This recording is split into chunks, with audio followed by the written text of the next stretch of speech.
Hi students, ಇವತ್ತು ನಾನು ನಿಮ್ಮ 7ನೇ ತರಗತಿಯ ಪೂರಕ ಪಾಠವಾದ ಬಸವಣ್ಣನವರ ಜೀವನ ದರ್ಶನ ಈ ಪಾಠವನ್ನು ನಾನು ನಿಮಗೆ ಮಾಡ್ತಾ ಇದ್ದೀನಿ.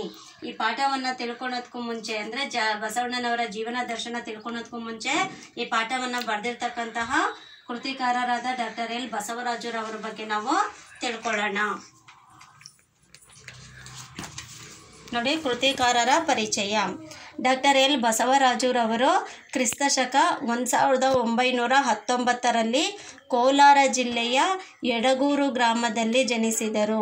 ಇವರು ವೃತ್ತಿಯಿಂದ ಪ್ರಾಧ್ಯಾಪಕರು. ಶಿವದಾಸ ಗೀತಾಂಜಲಿ, ಬಸವಣ್ಣನವರ ವಚನಗಳು, ಭಾಸನ ಭಾರತ ರೂಪಕ, ಅಲ್ಲಮ್ಮನ ವಚನಗಳು ಮೊದಲಾದ ಕೃತಿಗಳನ್ನು ರಚಿಸಿದ್ದಾರೆ. ಶ್ರೀಯುತರಿಗೆ ಪಂಪ ಪ್ರಶಸ್ತಿ, ಕೇಂದ್ರ ಸಾಹಿತ್ಯ ಅಕಾಡೆಮಿ ಪ್ರಶಸ್ತಿ, ಬಸವ ಪುರಸ್ಕಾರ, ರಾಜ್ಯೋತ್ಸವ ಪುರಸ್ಕಾರಗಳನ್ನು ನೀಡಿ ಗೌರವಿಸಲಾಗಿದೆ.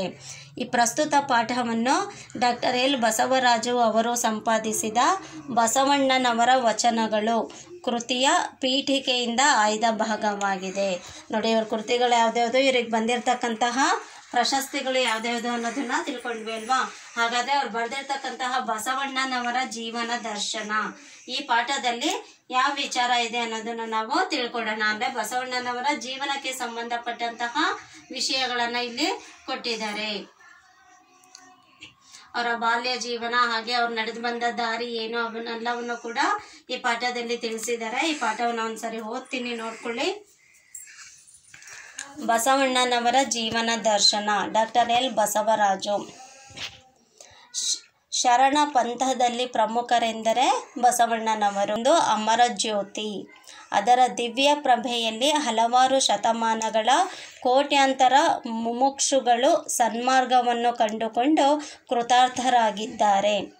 ಕನ್ನಡ ಸಾಹಿತ್ಯ ಕ್ಷೇತ್ರದಲ್ಲಂತೂ ಆ ಜೀವಜ್ಯೋತಿಯ ಪ್ರಭಾವ ಅಷ್ಟಿಷ್ಟಲ್ಲ.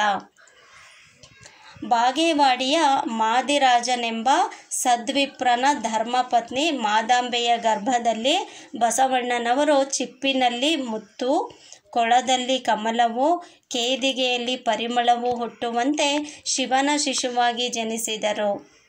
ಆ ಬಸವ ಶಿಶು ಸುಮುಹೂರ್ತವೇ ಗಂಡು ರೂಪದಂತೆ ಇತ್ತು. ಆ ಬಸವ ಶಿಶು ಸುಮುಹೂರ್ತವೇ ಗಂಡು ರೂಪದಂತೆ ಇತ್ತು. ಆ ಮಗು ಹೆತ್ತವರಿಗೆ ಮುದ್ದಾಗಿ, ಎತ್ತಿಕೊಂಡವರಿಗೆ ಸುಖದ ಸಂಪತ್ತಾಗಿ ಬೆಳೆಯಿತು. 7-8 ವಯಸ್ಸಿನಲ್ಲಿ ಉಪನಯನವಾಯಿತು. ಉಪನಯನವಾದ 2 ವರ್ಷಗಳಲ್ಲಿ ಬಸವಣ್ಣನವರ ತಂದೆ ತಾಯಿಗಳಿಬ್ಬರೂ ಸತ್ತು ಹೋದರು. ತಬ್ಬಲಿಯಾದ ಬಸವಣ್ಣನವರು 6 ವರ್ಷಗಳ ಕಾಲ ತಮ್ಮ ಮುತ್ತಜ್ಜಿಯ ರಕ್ಷಣೆಯಲ್ಲಿದ್ದರು.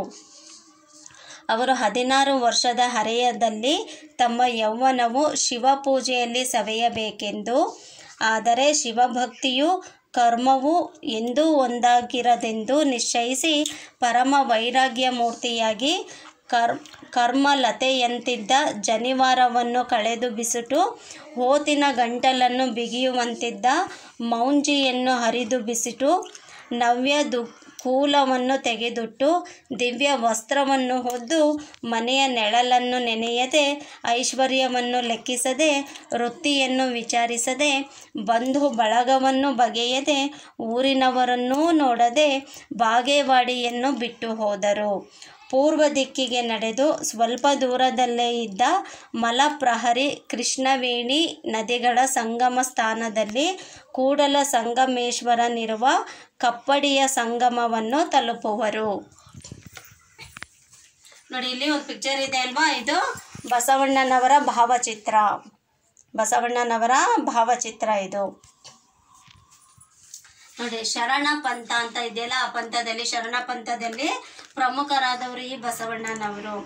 ಇವರ ಜೀವನ ಒಂದು ಅಮರ ಜ್ಯೋತಿ. ಅಂದ್ರೆ ಯಾವಾಗ್ಲೂ ಕೂಡ ಅವ್ರ ಜೀವನ ಬೆಳಗ್ತಾನೆ ಇರುತ್ತೆ. ಜ್ಯೋತಿ ಅಂದ್ರೆ ನೋಡಿ, ಅದು ಅಮರ ಜ್ಯೋತಿ ಅಂದ್ರೆ ಆ ಜ್ಯೋತಿ ಅನ್ನೋದು ಯಾವಾಗ್ಲೂ ಬೆಳಗ್ತಾನೆ ಇರುತ್ತೆ ಅನ್ನೋದು. ಅದರ ದಿವ್ಯ ಪ್ರಭೆಯಲ್ಲಿ, ಆ ಜ್ಯೋತಿಯ ಪ್ರಭೆಯಲ್ಲಿ, ಬೆಳಕಿನಲ್ಲಿ ಹಲವಾರು ಶತಮಾನಗಳ ಕೋಟ್ಯಾಂತರ ಮುಮುಕ್ಷುಗಳು ಸನ್ಮಾರ್ಗವನ್ನು ಕಂಡುಕೊಂಡು ಕೃತಾರ್ಥರಾಗಿದ್ದಾರೆ. ಕೋಟ್ಯಾಂತರ ಜನ. ಅದರಲ್ಲೂ ಕನ್ನಡ ಸಾಹಿತ್ಯ ಕ್ಷೇತ್ರದಲ್ಲಂತೂ ಈ ಜೀವ ಜ್ಯೋತಿಯ ಪ್ರಭಾವ ಅಷ್ಟಿಷ್ಟಲ್ಲ.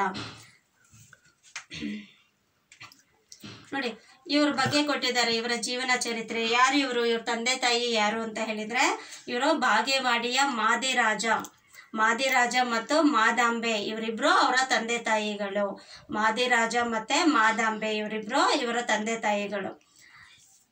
ಬಸವಣ್ಣನವರು ಹುಟ್ಟಿದ್ದು ಯಾವ ರೀತಿ ಹುಟ್ಟಿದ್ರು ಕೊಟ್ಟಿದ್ದಾರೆ ನೋಡಿ. ಚಿಪ್ಪಿನಲ್ಲಿ ಮುತ್ತು, ಕಪ್ಪೆ ಚಿಪ್ಪು ನೋಡಿದಿರಲ್ವಾ, ಕಪ್ಪೆ ಚಿಪ್ಪಲ್ಲೇ ತಾನೇ ಮುತ್ತು ಬರೋದು. ಚಿಪ್ಪಿನಲ್ಲಿ ಮುತ್ತು, ಮತ್ತೆ ಕೊಳದಲ್ಲಿ ಕಮಲವು, ಕಮಲದ ಹೂವು ಅರಳೋದಲ್ಲಿ ಹುಟ್ಟೋದಲ್ಲಿ ಕೊಳದಲ್ಲಿ ಅಲ್ವಾ, ಕೊಳದಲ್ಲಿ ಕಮಲ ಹೂವು. ಮತ್ತೆ ಕೇದಿಗೆಯಲ್ಲಿ ಪರಿಮಳವು ಹುಟ್ಟುವಂತೆ, ಕೇದಿಗೆ ಅದು ಆ ಹೂವು ತುಂಬಾ ಸ್ಮೆಲ್ ತುಂಬಾ ಚೆನ್ನಾಗಿರತ್ತೆ ಪರಿಮಳ. ಆ ಕೇದಿಗೆಯಲ್ಲಿ ಪರಿಮಳವು ಹುಟ್ಟುವಂತೆ ಶಿವನ ಶಿಶುವಾಗಿ ಇವರು ಜನಿಸಿದ್ರು. ಒಂದ್ ರೀತಿ ಆ ದೇವರ ಮಗ, ಶಿವನ ಮಗ ಅನ್ನೋ ರೀತಿ ಜನಿಸಿದ್ರು. ಚಿಪ್ಪಿನಲ್ಲಿ ಮುತ್ತು ಜನಿಸೋ ರೀತಿ, ಕೊಳದಲ್ಲಿ ಕಮಲ ಹುಟ್ಟೋ ರೀತಿ, ಕೇದಿಗೆಯಲ್ಲಿ ಪರಿಮಳ ಹುಟ್ಟೋ ರೀತಿ ಶಿವನ ಶಿಶುವಾಗಿ ಇವರು ಜನಿಸಿದ್ರು. ಇವ್ರ ತಂದೆ ಮಾದಿರಾಜ, ತಾಯಿ ಮಾದಾಂಬೆ. ನೋಡಿ, ಆ ಬಸವ ಶಿಶು ಸುಮುಹೂರ್ತವೇ ಗಂಡು ರೂಪದಂತೆ ಇತ್ತು. ಆ ಶಿಶು ಹುಟ್ಟಿದ ಮುಹೂರ್ತನೇ ಒಂದ್ ರೀತಿ ಗಂಡು ರೂಪದಂತೆ ಇತ್ತಂತೆ. ಆ ಮಗು ಹೆತ್ತವರಿಗೆ ಮುದ್ದಾಗಿತ್ತು, ಯಾರು ಎತ್ತಿದಾರಲ್ಲ ಅವರಿಗೆ ಮುದ್ದಾಗಿತ್ತಂತೆ. ಅದೇ ರೀತಿ ಎತ್ಕೊಂಡವರಿಗೆ, ಆಟ ಆಡಿಸ್ತಾರಲ್ಲ ಸುಮಾರು ಜನ, ಎತ್ತಿಕೊಂಡವರಿಗೆ ಸುಖದ ಸಂಪತ್ತಾಗಿ ಬೆಳೀತು. ಅದೇ 7-8ರ ವಯಸ್ಸಿನಲ್ಲಿ ಉಪನಯನವಾಯಿತು. 7ರಿಂದ 8 ವರ್ಷ ಇರುವಾಗ ಅವರಿಗೆ ಉಪನಯನವಾಯಿತು. ಆ ಮಗುಗೆ ಉಪನಯನವಾದ 2 ವರ್ಷಗಳಲ್ಲಿ ಬಸವಣ್ಣನವರ ತಂದೆ ತಾಯಿಗಳಿಬ್ರು ಸತ್ತು ಹೋದ್ರು. 7ರಿಂದ 8 ವಯಸ್ಸಿನಲ್ಲಿ ಅವರಿಗೆ ಉಪನಯನ ಆಯಿತು. ಉಪನಯನ ಆಗಿ 2 ವರ್ಷಗಳಲ್ಲಿ ಅವರ ತಂದೆ ತಾಯಿಗಳಿಬ್ರು ಕೂಡ ಸತ್ತು ಹೋದ್ರು. ತಬ್ಬಲಿಯಾದ ಬಸವಣ್ಣನವರು 6 ವರ್ಷಗಳ ಕಾಲ ತಮ್ಮ ಮುತ್ತಜ್ಜಿಯ ರಕ್ಷಣೆಯಲ್ಲೇ ಇದ್ರು. ಅಜ್ಜಿಯ ಅಮ್ಮ ಇರ್ತಾರಲ್ಲ ಅವರು ಮುತ್ತಜ್ಜಿ. ಅಜ್ಜಿ ಗೊತ್ತಲ್ವಾ ಎಲ್ರಿಗೂ, ಅಮ್ಮನಪ್ಪ ಅಥವಾ ಅಪ್ಪನಮ್ಮ ಅಂತೀವಲ್ವಾ, ಆ ಅಜ್ಜಿಯ ಅಮ್ಮನಿಗೆ ಏನಂತೀವಿ, ಮುತ್ತಜ್ಜಿ. ತಂದೆ ತಾಯಿಗಳನ್ನ ಕಳೆದುಕೊಂಡಂತಹ ಬಸವಣ್ಣನವರು 6 ವರ್ಷಗಳ ಕಾಲ ಅವರ ಮುತ್ತಜ್ಜಿಯ ಆಶ್ರಯದಲ್ಲಿ ಬೆಳೆದ್ರು. ಅವರು 16 ವರ್ಷದ ಹರೆಯದಲ್ಲಿ, ಅವರಿಗೆ 16 ವರ್ಷ ಆದಾಗ ಅವರೇನ್ ಮಾಡಿದ್ರು, ತಮ್ಮ ಯೌವನ ಪೂರ್ತಿ ಶಿವ ಪೂಜೆಯಲ್ಲಿ ಸವಿಬೇಕು. ತನ್ನ ಜೀವನ ಅಂದ್ರೆ ತನ್ನ ಯೌವನ ಅನ್ನೋದು ಶಿವ ಪೂಜೆಯಲ್ಲಿ ಏನಾಗಬೇಕು, ಸವಿಬೇಕು, ಕಳಿಬೇಕು. ನಾನಾಟ ಸಮಯವನ್ನ ಶಿವ ಪೂಜೆಯಲ್ಲಿ ಕಳಿಬೇಕು. ಆದ್ರೆ ಶಿವ ಭಕ್ತಿಯು ಕರ್ಮವು ಎಂದೂ ಒಂದಾಗೋದಿಲ್ಲ ಅನ್ನೋದನ್ನ ನಿಶ್ಚಯಿಸಿ. ಅಂದ್ರೆ ಇವ್ರು ಅಂದ್ಕೊಂಡಿದ್ದಾರೆ, ನನ್ನ ಯೌವನ ಪೂರ್ತಿ ಶಿವ ಪೂಜೆಯಲ್ಲೇ ಕಳಿಬೇಕು, ಸವಿಬೇಕು ಅಂತ ಅನ್ಕೊಂಡಿದ್ದಾರೆ. ಆದ್ರೆ ಕರ್ಮ ಅಂದ್ರೆ ದಿನನಿತ್ಯದ ಕರ್ಮ. ಈ ಸಾಮಾನ್ಯ ಮನುಷ್ಯರ ಜೊತೆಯಲ್ಲಿ ಇದ್ದಾಗ ಏನಾಗತ್ತೆ, ಎಲ್ಲಾ ಮನುಷ್ಯರು ನಡೆಸೋ ರೀತಿ ಜೀವನವನ್ನ ನಡೆಸ್ಬೇಕಾಗತ್ತೆ ಇವರು. ಆದ್ರೆ ಕರ್ಮನು ಮತ್ತೆ ಶಿವ ಭಕ್ತಿಯು ಯಾವತ್ತೂ ಒಂದಾಗೋದಿಲ್ಲ ಅನ್ನೋದನ್ನ ನಿಶ್ಚಯಿಸಿ ಇವ್ರು ಏನ್ ಮಾಡ್ತಾರೆ ಅಂದ್ರೆ, ಅಜ್ಜಿ ಜೊತೆಯಲ್ಲಿದ್ರೆ ಇವ್ರಿಗೂ ಮದ್ವೆ ಮಾಡ್ತಾರೆ, ಗಂಡ ಹೆಂಡತಿ ಮಕ್ಕಳು ಆ ರೀತಿಯಾಗಿ ಮತ್ತೆ ಜೀವನದಲ್ಲಿ ಅವ್ರು ಏನ್ ಮಾಡ್ಬೇಕಾಗತ್ತೆ, ಜೀವನದ ಕಡೆ ಗಮನ ಕೊಡ್ಬೇಕಾಗತ್ತೆ. ಅದು ಒಂದ್ ರೀತಿ ಕರ್ಮ, ದಿನನಿತ್ಯದ ಕರ್ಮ. ಎಲ್ಲ ಮನುಷ್ಯರ ತರ ಕರ್ಮ ನಡೆಸ್ಬೇಕಾಗತ್ತೆ ಜೀವನವನ್ನ. ಆದ್ರೆ ಆ ಕರ್ಮನು ಮತ್ತೆ ಶಿವ ಭಕ್ತಿಯು ಯಾವಾಗ್ಲೂ ಒಟ್ಟಿಗೆ ಇರೋದಕ್ಕಾಗೋದಿಲ್ಲ ಅನ್ನೋದನ್ನ ನಿಶ್ಚಯಿಸಿ ಇವರು ಪರಮ ವೈರಾಗ್ಯ ಮೂರ್ತಿಯಾಗಿ, ವೈರಾಗ್ಯ ಅಂದ್ರೆ ಮನೆ ಸಂಪತ್ತು ಮತ್ತೆ ಸಂಬಂಧಿಕರ ಜೊತೆ ಇರೋದನ್ನೆಲ್ಲ ಬಿಡ್ತಾರೆ. ಜೊತೆಯಲ್ಲಿ ಐಶ್ವರ್ಯ, ಈ ಮದ್ವೆ ವಿವಾಹ ಇವೆಲ್ಲವನ್ನು ಬಿಟ್ಟು ವೈರಾಗ್ಯ ಅಂದ್ರೆ ಸನ್ಯಾಸಿ ತರ ಇರ್ತಾರಲ್ಲ ಆ ರೀತಿ ವೈರಾಗ್ಯ ಮೂರ್ತಿ ಆಗ್ಬಿಟ್ಟು ಕರ್ಮ ಲತೆ ಅಂತಿದ್ದ ಜನಿವಾರವನ್ನ ಕಳೆದು ಬಿಸಿಟ್ಟು, ಇವರಿಗೆ ಜನಿವಾರವನ್ನ ಹಾಕಿರ್ತಾರಲ್ವಾ ಅದನ್ನು ಬಿಸಾಕ್ತಾರೆ. ಮತ್ತೆ ಹೋತಿನ ಗಂಟಲನ್ನು ಬಿಗಿಯುವಂತೆ ಇದ್ದ ಮೌಂಜಿಯನ್ನು ಹರಿದು ಬಿಸಿಟ್ಟು, ಅವ್ರಿಗೆ ಏನೇನು ಹಾಕಿರ್ತಾರೆ ಉಪನಯನ ಅವೆಲ್ಲ ಆದಾಗ ಅವೆಲ್ಲವನ್ನು ಕೂಡ ಅವರು ಬಿಟ್ಬಿಟ್ಟು ದಿವ್ಯ ವಸ್ತ್ರಗಳನ್ನು ಹೊದ್ದು, ದಿವ್ಯ ವಸ್ತ್ರ ಅಂತ ಹೇಳಿದ್ರೆ ಈ ರೀತಿ ಒಂದ್ ರೀತಿ ಶಿವನನ್ನ ನೆನ್ಪು ಮಾಡ್ಕೊಳ್ತಾ ರುದ್ರಾಕ್ಷಿ ಹಾಕೋದು, ಆ ರೀತಿ ಬಟ್ಟೆಗಳನ್ನ, ದಿವ್ಯ ವಸ್ತ್ರಗಳನ್ನ ಹೊತ್ತು ಮನೆಯ ನೆಳಲನ್ನು ನೆನೆಯದೆ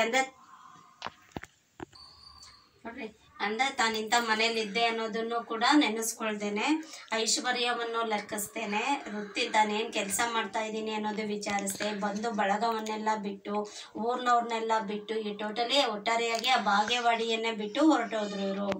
ಎಲ್ಲಿಗೆ ಹೋಗ್ತಾರೆ ಅಂದ್ರೆ ಪೂರ್ವ ದಿಕ್ಕಿಗೆ ನಡೆದು ಸ್ವಲ್ಪ ದೂರದಲ್ಲೇ ಇದ್ದಂತಹ ಮಲಪ್ರಹರಿ, ಕೃಷ್ಣವೇಣಿ ಈ 2 ನದಿಗಳ ಸಂಗಮ ಸ್ಥಾನದಲ್ಲಿ ಕೂಡಲ ಸಂಗಮೇಶ್ವರನಿರುವ ಕಪ್ಪಡಿಯ ಸಂಗಮವನ್ನು ತಲುಪುವರು. ಇವರು ಬಾಗೇವಾಡಿಯನ್ನ ಬಿಟ್ಬಿಟ್ಟು ಎಲ್ಲಿಗೆ ಹೋಗ್ತಾರೆ, ಕೂಡಲ ಸಂಗಮೇಶ್ವರ ಇರ್ತಕ್ಕಂತಹ ಕಪ್ಪಡಿಯ ಸಂಗಮವನ್ನ ಇವರು ತಲುಪ್ತಾರೆ. ಒಟ್ಟಾರೆಯಾಗಿ ಇವರಿಗೆ ವೈರಾಗ್ಯವನ್ನ ಸ್ವೀಕರಿಸಿ, ವೈರಾಗ್ಯ ಅಂದ್ರೆ ಹೇಳಿದ್ದೆ ಆಗ್ಲೇನೆ, ಐಶ್ವರ್ಯ, ಸಂಪತ್ತು, ಮನೆ, ಸಂಬಂಧ ಇವ್ಯಾವುದು ಬೇಡ, ಅವರು ತಮ್ಮ ಯೌವನವನ್ನೆಲ್ಲ ಶಿವ ಪೂಜೆಯಲ್ಲಿ ಕಳಿಬೇಕು ಅಂತ ಅಂದ್ಕೊಂಡು ದಿವ್ಯ ವಸ್ತ್ರಗಳನ್ನ ತೊಟ್ಟು, ದಿವ್ಯ ವಸ್ತ್ರ ಅಂತ ಹೇಳಿದ್ರೆ ಮೇಲೊಂದು ಹೊದಿಕೆ ಹಾಕೊಳ್ತಾರೆ, ದೇವರನ್ನ ನೆನೆಸ್ತಕ್ಕಂಥ ರುದ್ರಾಕ್ಷಿ ಆ ಥರದ್ ಮಾತ್ರ, ಅಂದ್ರೆ ಒಂಥರ ನಿಮ್ಮ ಸೂಟು ಬೂಟು ಪ್ಯಾಂಟ್ ಶರ್ಟ್ ಇಂಥವನ್ನೆಲ್ಲ ಧರಿಸೋದಿಲ್ಲ. ದಿವ್ಯ ವಸ್ತ್ರಗಳನ್ನ ಹೊತ್ಕೊಂಡು ಅವ್ರು ಏನ್ ಮಾಡ್ತಾರೆ, ಮನೆಯನ್ನೇ ಬಿಟ್ಟು ಒಟ್ಟಾರೆಯಾಗಿ ಆ ಬಾಗೇವಾಡಿ, ಅವ್ರು ಹುಟ್ಟಿದಂತಹ ಊರಾದಂತಹ ಬಾಗೇವಾಡಿಯನ್ನ ಬಿಟ್ಬಿಟ್ಟು ಅವರು ಎಲ್ಲಿಗೆ ಹೋಗ್ತಾರೆ, ಕಪ್ಪಡಿಯ ಸಂಗಮವನ್ನ ತಲುಪ್ತಾರೆ. ಅಲ್ಲಿ ತಲುಪಿದ್ಮೇಲೆ ಅವರು ಏನಾಗ್ತಾರೆ ಅನ್ನೋದನ್ನ, ಅಲ್ಲಿ ಏನ್ ನಡೆಯುತ್ತೆ ಅನ್ನೋ ಘಟನೆಯನ್ನ ನಾವು ಮುಂದಿನ ತರಗತಿಯಲ್ಲಿ ತಿಳ್ಕೊಳ್ಳೋಣ.